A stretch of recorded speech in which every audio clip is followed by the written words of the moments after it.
For dumbbell bent over rows, we're gonna be using 2 dumbbells, 1 in each hand. Now, one of the most important parts of this exercise is what's called the hip hinge. That is basically when you are bending at the hips in order to get into position for the exercise. Now, a few common mistakes that I see with this is that most people don't have the core strength or the mobility to get into a proper hip hinge position. And then when they're doing this exercise, they just feel it all on their lower back and they're not getting anything out of it.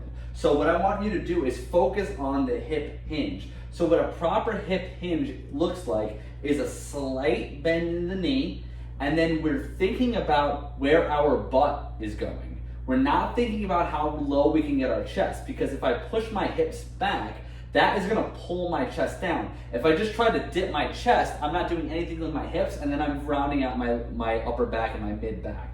So in order to get into a hip hinge position, I want you to think about just pushing your butt out the door. So slight bend in the knee. Let's say I'm holding dumbbells at my sides.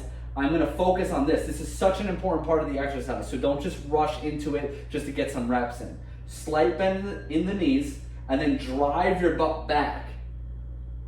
Keep driving.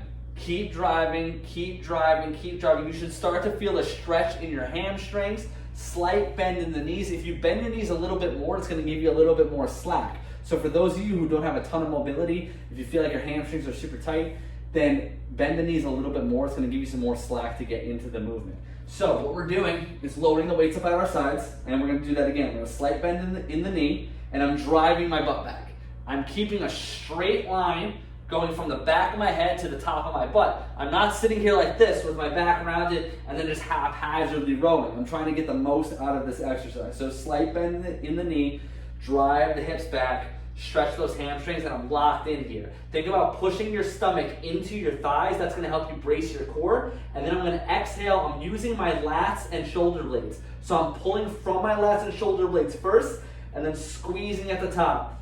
Getting those dumbbells up towards my ribs, pulling the elbows behind me and together. So your focus on this exercise should be getting your elbows behind you and towards each other. I'm not just pulling the weight from the floor. I'm actually thinking about using my lat to bring my elbows back and behind me.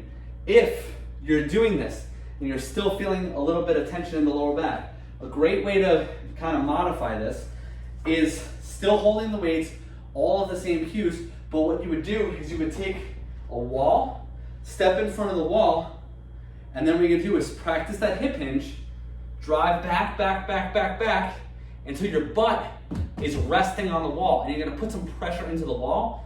That's gonna take a lot of pressure off the lower back, and you're gonna hold that press into the wall for the whole set.